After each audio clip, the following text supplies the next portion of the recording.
पत्नी संज्ञा से आपका प्रादुर्भाव हुआ है। आज हम भगवान धर्मराज के बारे में बात करेंगे, जिन्हें संसार के लोग यमराज भी कहते हैं। भगवान धर्मराज माता संज्ञा के गर्भ से निकले हैं। सूर्य इनके पिता हैं।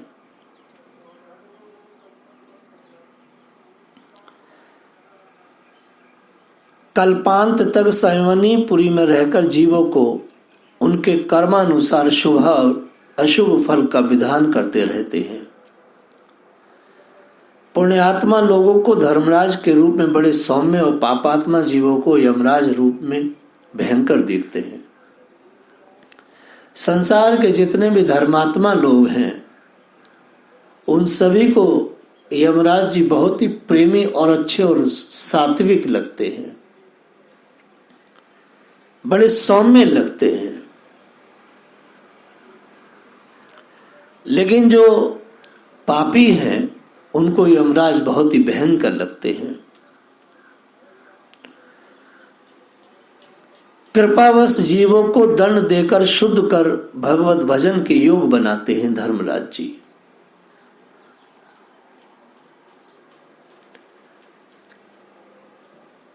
वास्तव में दंड का विधान क्या है? यह जो दंड मिलता है प्रकृति के अनुसार मनुष्यों को, यह शरीर और चेतना के शुद्धिकरण के लिए है। इस दंड को भोगने के बाद मनुष्य भजन करने के योग बन जाता है। उसका मन भजन के योग बन जाता है, भगवान के विषय में सोचने लगता है। धर्मराज जी 3 भाई बहन हैं। श्री धर्मराज जी, माँ यमुना और शनिदेव, यह तीनों भाई बहन हैं। भगवान के मंगल में नाम की महिमा वर्णन करते हुए स्वयं धर्मराज जी ने अपने दूतों से कहा था, नामोच्चारण महात्मय हरे पश्यत पुत्र कहा, अजामिलो अपि येने मृत्यु पाशाद दम उच्चता। हे मेरे प्रिय दूतों, भगवान के नामोच्चारण की महिमा तो देखो। अजामिल जैसा पापी भी एक बार नामोच्चारण करने मात्र से मृत्यु के पास से छूट गया। भगवान के गुण, लीला और नामों का भलीभांति कीर्तन मनुष्यों के पापों को सर्वथा विनाश कर देता है। यह कोई बड़ा फल नहीं है, क्योंकि अत्यंत पापी अजामिल भी ने मरने के समय चंचल चित्त से, माने उसने भगवान का नाम डायरेक्ट नहीं लिया था, अपने पुत्र का नाम नारायण उच्चारण किया था। इस नामा आभास मात्र से ही उसके सारे पाप क्षीण हो गए, मुक्ति की प्राप्ति भी हो गई। ते देव सिद्धि परिगीत पवित्र गाथा, ये साधवा समदर्शो भगवत प्रपन्ना, ताना नोपसिदित हरे गर्ध्या अभिगुप्तान नेशाम वयम नचे वया प्रभाव दंडे। जो समदर्शी साधु भगवान को ही अपना साध्य और साधन दोनों समझकर उन पर निर्भर हैं, बड़े बड़े देवता और सिद्ध उनके पवित्र चरित्रों का प्रेम से गान करते रहते हैं। हे मेरे दूतों, भगवान की गदा उनकी सर्वदा रक्षा करती है, उनके पास तुम कभी भूल कर भी न जाना। उन्हें दंड देने का सामर्थ्य न हम में है और न साक्षात काल में है।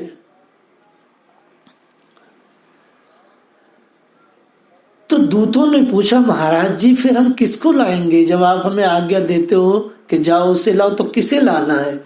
तो वो कह रहे हैं, जिवान वक्तिम भगवत गुणा नाम धेम चित्सा न स्मृति तत्चरणार विंदम। जिनकी जीव भगवान के गुणों और नामों का उच्चारण नहीं करती, जिनका चित्त उनके चरणार बिंदों का चिंतन नहीं करता और जिनका सिर एक बार भी भगवान श्री कृष्ण के चरणों में नहीं झुकता, उन भगवत सेवा विमुख पापियों को ही मेरे पास लाया करो। श्रीमद् भागवत का ये श्लोक है।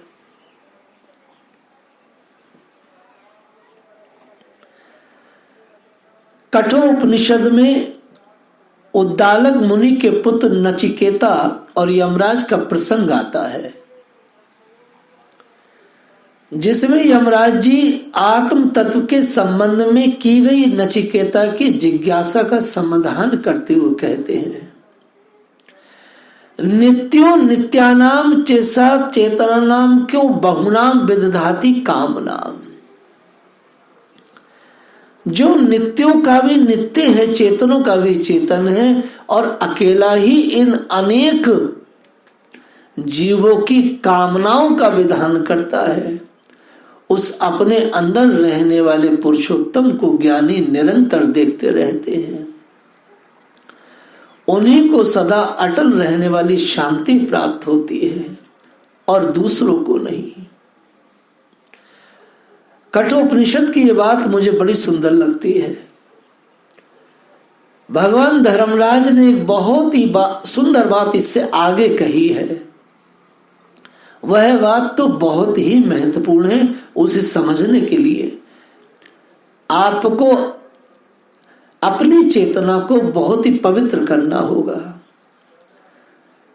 भगवान धर्मराज ने उसी प्रकरण में कहा है, न आत्मा प्रवचनेन लभ्यो न मेध्या न बहुना श्रुतेन। न आत्मा प्रवचनेन लभ्यो न मेध्या न बहुनो श्रुतेन। वो कह रहे हैं यह परम ब्रह्म परमात्मा ना तो प्रवचन से और न बुद्धि से और न बहुत सुनने से प्राप्त होता है। न प्रवचनेन लभ्यो न मेध्या न बहुनेन श्रुतेन। बहुत कथा सुनो ना तो इससे मिलेगा और बहुत बोलो तो ना इससे मिलेगा और न बुद्धि से मिलेगा। जिसको यह स्वीकार कर लेता है उसके द्वारा ही प्राप्त किया जाता है, क्योंकि ये परमात्मा उसके लिए अपने यथार्थ स्वरूप को प्रकट कर देता है। धर्मराज जी ने बड़ी सुंदर बात कही।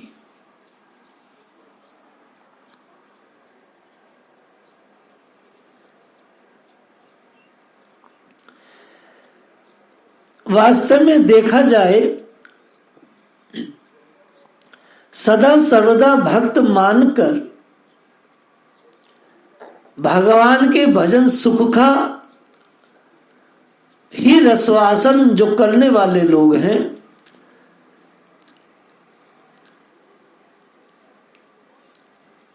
वो इतने भगवान में डूबे होते हैं, जो भक्त हैं, जो सदा सर्वदा भगवान को मानते हैं, जो सदा सर्वदा भगवान को भजते हैं।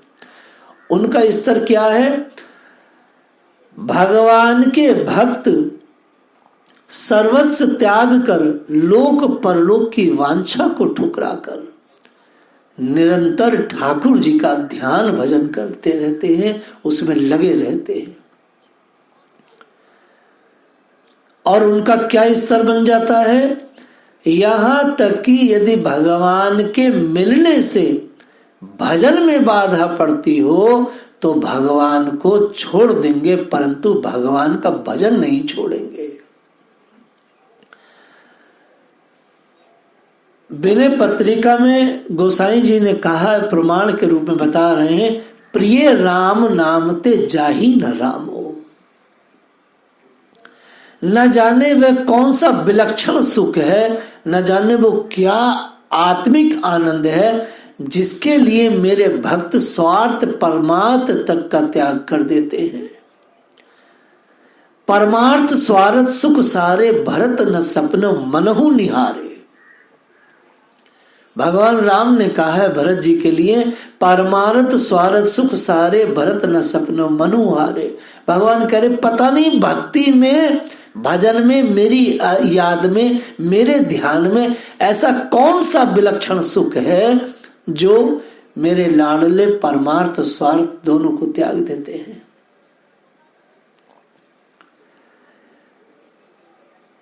यही अनुभव करने के लिए भजन का सुख क्या है, ध्यान का सुख क्या है, भक्ति योग का सुख क्या है, इन सबके सुख का रस स्वादन करने के लिए परम भगवान श्री कृष्ण स्वयं गोपी प्रेम का रस स्वादन करने के लिए, उस भक्ति का आनंद लेने के लिए गौरांग महाप्रभु के रूप में प्रकट हुए। क्योंकि भक्ति का चस्का जिसे लग जाता है वो भक्ति छोड़ता नहीं। भगवान ने अपने भक्तों के इस विलक्षण सुख का अनुभव करने के लिए भक्त अवतार लिया कि भाई देखे तो सही इसमें है क्या। ये लोग पागलों की तरह मेरा नाम लेते मेरे डूबे रहते, हर चीज का परित्याग कर देते हैं। कुम्मन दास, अब यहां कहा गया भगवान तक को त्याग देते हैं, तो कुम्मन दास जी का उदाहरण प्रियदास बाबा ने कहा है कि जब भगवान ज्यादा विक्षेप करने लगे तो कुम्मन दास जी ने कहा सरकार अब तुम भी मत आना, हमें आप भी नहीं चाहिए। तो भक्ति का ऐसा सुख है कि भगवान भी यदि विक्षेप दे तो वहीं नहीं जाते, भगवान को भी छोड़ देते हैं मगर भक्ति को नहीं छोड़ते। जैसे आप देखेंगे जैसे जैसे भक्ति का ग्राफ बढ़ता है, आदमी सरोवर में, कुंडों में, तालाबों में, परिक्रमाओं में, मंदिरों में जाना छोड़ देता है। क्योंकि इन स्थानों में प्रारंभिक अवस्था में जाना तो अच्छा लगता है, बाकी जब अंदर आदमी बैठ जाता, अंतस आनंद कोश खुल जाता है, तो किसी बिहारी जी में या किसी और जगह जाने का कोई मतलब ही नहीं होता है। क्योंकि वो अंदर नित्य जो कह रहे हैं वो नित्य अपने अंदर भगवान को देखने लगता है। ऐसा भक्ति का विलक्षण सुख है। नित्यो नित्यानाम चेतसा नाम नामेको बहुनाम विदधाति कामान। वो नित्य अपने अंदर देखने लगता है। ऐसे भगवान की भक्ति भगवान धर्मराज अपने दूतों को कह रहे हैं कि भैया तुम कभी भी उनके पास मत जाना जिनको भक्ति का चस्का लग गया है। भक्ति का चस्का लगा, परम पूज्य प्रातःश्रमणीय डोंगरे जी महाराज भी कहा करते थे कि भक्ति का चस्का अगर लग जाए, भक्ति का व्यसन हो जाए तो बेड़ा पार है। गोपियों को भक्ति का चस्का लगा है, गोपियों को भगवान के ध्यान का चस्का लगा है, सो उनके काम काज करने के तरीके में भी भगवान लगातार शामिल रहते हैं। भगवान एक बार मन बुद्धि में आ जाए तो निकलते नहीं। पूतना से भगवान ने यही कहा कि मैं जिसे पकड़ लेता हूं किसी को उसको छोड़ता नहीं, क्योंकि पूतना का जब स्तन पिया तो पूतना ने कहा छोड़ दे छोड़ दे, तो भगवान ने कहा मुंह को छोड़ना तो आवे ही ना है। भगवान जब किसी को बल पकड़ते हैं तो फिर छोड़ते नहीं। भगवान ने हमें पकड़ा है या नहीं पकड़ा, इसकी पहचान क्या है? इसकी पहचान प्रहलाद जी ने स्वयं कही है 7वें स्कंद में। जब भगवान ने पूछा कि प्रहलाद तुझे मुझसे डर नहीं लगता, बोले अरे तुमसे क्यों डर लगेगा, तुम तो प्रेम करने की वस्तु हो, मुझे तो तुम्हारी माया से डर लगता है, तुमसे नहीं। तो बस भगवान से प्रेम हो जाए, मन और बुद्धि दोनों भगवान में लग जाए, तो इसका अर्थ यही है कि हमें भगवान ने पकड़ लिया है।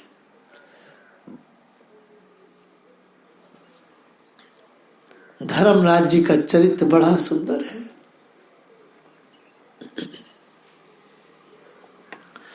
धर्मराज, शनिदेव, मां यमुना, तीनों के तीनों भाई बहन बड़े, इनमें बड़ा एका है। भैया दूज के दिन धर्मराज जी और शनिदेव दोनों भाई माँ यमुना के घर आए, क्योंकि यमुना जी जो है पटरानी है भगवान की। दूज के दिन आए, जो दीपावली के बाद पड़ती, गिरिराज जी गोवर्धन लीला के बाद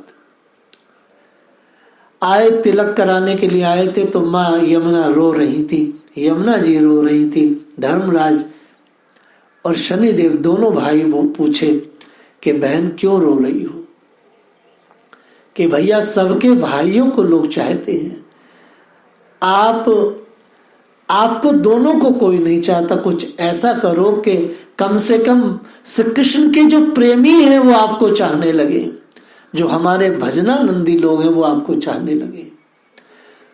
तो ठीक है बहन। तो धर्मराज जी ने कहा, बहन जो भी श्री कृष्ण को भजेगा, जो तुम्हें और कृष्ण को दोनों को भजेगा, मैं कभी उनको कष्ट नहीं दूंगा, अर्थात कभी मैं उनकी मृत्यु का कारण नहीं बनूंगा।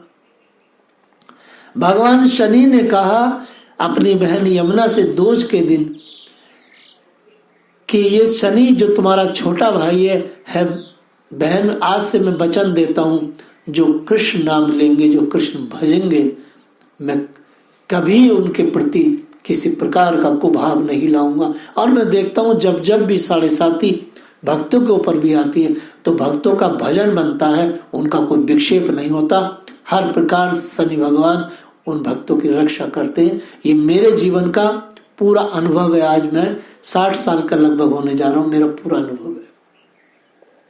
क्योंकि हर व्यक्ति के ऊपर 7.5 3 बार आती है। तो भगवान शनि और भगवान धर्मराज भक्तों के लगातार भक्तों का सहयोग करते हैं। ये उनके प्रति कोई कुभाव नहीं लाते। ये केवल भक्ति का ही प्रताप है, मात्र भक्ति का प्रताप। तो शास्त्र कहता है धर्मराज पापियों को बहुत ही रौद्र लगते हैं और धर्मात्माओं को धर्मराज बड़े सौम्य लगते हैं, बहुत सौम्य। जब युधिष्ठिर जी के सामने धर्मराज जी आए तो बड़े सलोने लगे, बड़े प्रेमी लगे।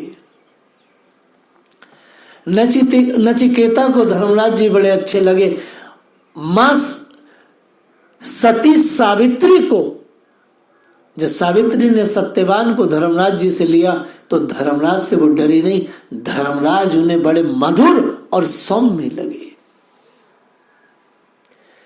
धर्मराज जी हमेशा धर्मात्माओं को सौम्य लगते, क्योंकि उन्होंने धर्म की ध्वजा धारण कर रखी, धर्म को धारण कर रखा है, इसलिए वो धर्मराज है, धर्मराज है। उनका दर्शन विशेष है, वह सहयोग देने वाले हैं। कहते वह काल भी नहीं जाएगा, मैं भी नहीं जाऊंगा, लेकिन धर्मराज जी को भी भगवान का भजन, वह और शयनपुरी लगातार बनी रहती है जब तक कल्पांत तक, कल्प न बीते। और वहां के वो शासक रहते हैं। शासक कैसे रहते हैं? वह भक्ति के कारण रहते हैं। वो भगवान सूर्य के पुत्र हैं, तेजस्वी हैं। भगवान सूर्य धर्मात्मा है और ये तीनों भाई बहन धर्मात्मा है। भगवान शनि को तो देखो कितना सुंदर वास श्री कृष्ण ने कोकिला वन में दिया। हनुमान जी ने तो भगवान शनि को बहुत कूटा पीटा था और लहूलान कर दिया पूंछ से मार मार के, लेकिन भगवान कृष्ण की ऐसी कृपा है, वास्तव में बहुत दयाल। राधा रानी की कृपा ये है, जिस वन में राधा रानी ने गोपी गीत को गाया, उसी इतने सुंदर वन में अपने, यूं मान के चलो, अपनी जो सौतन है माँ यमुना से किशोरी जी ने उनके भाई को भी, जो इतने चोटिल थे हनुमान जी के पिटने से, उनको भी कोकिला वन में शांति से रहने का स्थान दिया, ताकि वहां शनिवार के दिन जब उनके शरीर पर तेल की धार पड़ती है तो उनके अंगों को शीतलता मिलती है। तो ये विधान भी श्री राधा रानी का है। राधा रानी इसलिए अलवेली है, पापी हो तापी हो, एक बार अगर वो कृष्ण की ब्रज की शरण में आएगा तो उसे बास देती है। ये किशोरी जी है ही ऐसी। धर्मराज जी को भी देखिए, धर्मराज जी को श्री किशोरी जी ने मथुरा में विश्राम घाट पर उनको कक्ष अलॉट किया। आप जब यमुना जी के पुलिन पर विश्राम घाट जाएंगे, केसी को मारने के बाद भगवान ने विश्राम किया है, तो एक सुंदर सा कक्ष है मंदिर के रूप में, जिसमें यमुना जी, धर्मराज जी और भगवान शनि तीनों भाई बहन का दर्शन एक जगह होता है, और वो द्वितीया को होता है। आप रोज भी कर सकते हैं। कितनी सुंदर बात है। तो श्री किशोरी जी ने किसको यहाँ बास नहीं दिया? बोलिए ऐसी लाडली राधा रानी की जय हो।